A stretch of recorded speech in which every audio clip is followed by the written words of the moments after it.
As-tu déjà remarqué que certaines personnes paniquent à l'idée de parler d'argent, tandis que d'autres y voient un outil à apprivoiser? Ce contraste ne tombe pas du ciel. Il se construit très tôt, souvent avant 10 ans. Entre la maternelle et la fin du primaire, ton cerveau absorbe des milliers de messages. Ces messages deviennent des réflexes qui guideront tes décisions financières pendant des années. Aujourd'hui, je vais te montrer pourquoi ton rapport à l'argent se forge si tôt, comment il influence tes choix d'adulte et surtout comment le réécrire, même si tu pars avec un héritage mental compliqué. Commençons par une évidence qu'on oublie souvent. Enfant, tu apprends surtout par imitation. Tu regardes, tu écoutes, tu copies.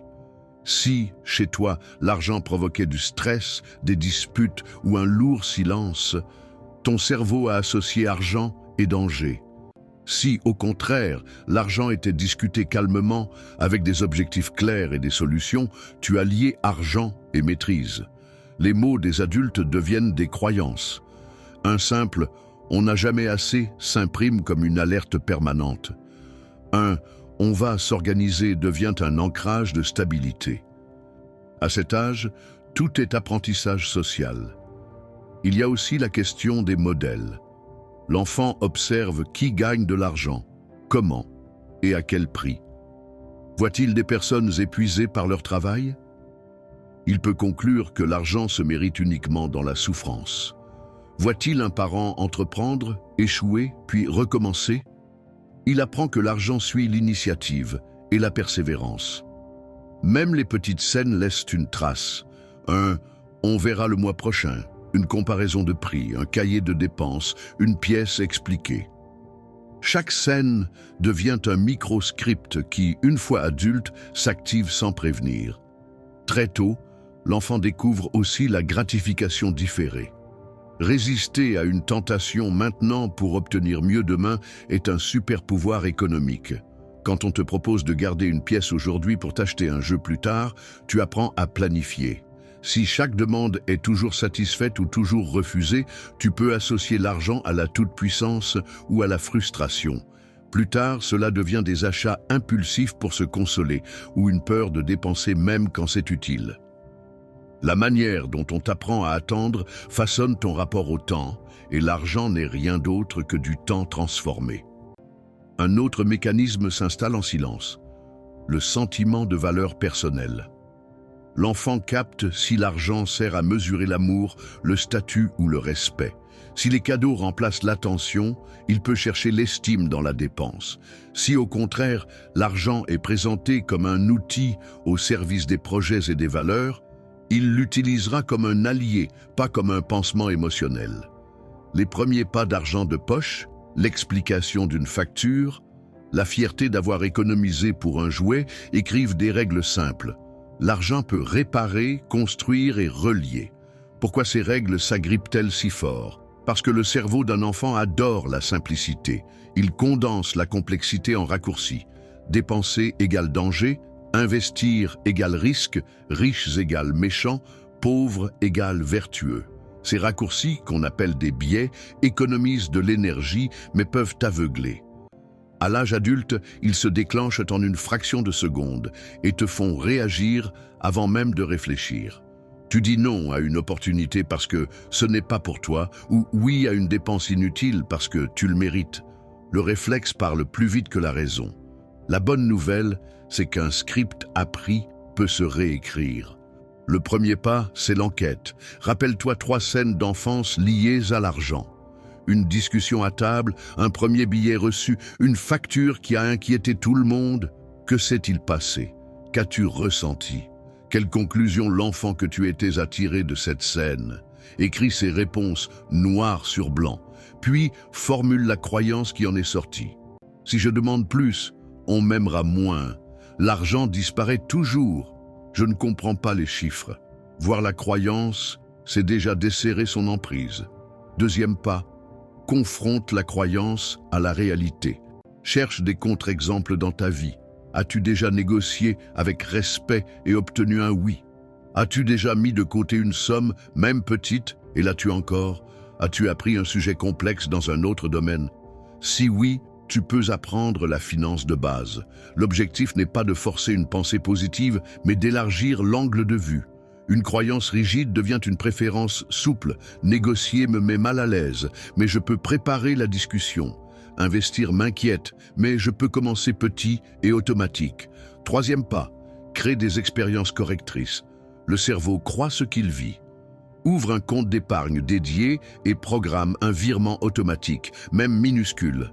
Négocie une fois par mois un tarif, un délai, une facture. Lis 10 minutes par jour sur un sujet financier, pas plus. Pose une question à quelqu'un qui a de l'expérience, sans honte. Chaque micro-action prouve que l'argent peut être simple, calme et prévisible. À force de répétition, l'ancien réflexe perd sa force. Quatrième pas, change l'environnement qui te renvoie toujours la même histoire. Si ton fil d'actualité glorifie l'achat impulsif et les coûts rapides, ton cerveau cherchera la dopamine, pas le progrès. Abonne-toi à des sources qui valorisent la patience, l'épargne et l'investissement régulier. Entoure-toi de personnes qui parlent d'objectifs et de progrès, pas seulement de possession. Ton identité financière se nourrit du décor dans lequel elle évolue. Crée un décor qui soutient la version de toi que tu veux devenir. Cinquième pas, nomme tes déclencheurs émotionnels. Quand tu es fatigué, stressé ou quand tu te sens en retrait, quels achats te tentent? Quelle phrase interne apparaît? Je le mérite, c'est maintenant ou jamais, bonne affaire. Respire 10 secondes, note le déclencheur. Donne-toi une règle très simple. Si l'achat dépasse 1 heure de travail, j'attends 24 heures. Si je n'y pense plus demain, je renonce. Ces garde-fous protègent ton futur moi contre les élans du moment. Tu te demandes peut-être si une enfance marquée par la pénurie ou le conflit te condamne. La réponse est non. Ton passé explique, il ne décide pas. Ce qui décide, ce sont les rituels d'aujourd'hui. Planifie 15 minutes par semaine pour ton budget, un point mensuel pour tes virements et un bilan trimestriel pour tes objectifs. Ces rituels, courts et visibles, prennent la place des vieux réflexes comme une nouvelle musique recouvre l'ancienne. Pour les parents qui m'écoutent, voici des idées concrètes.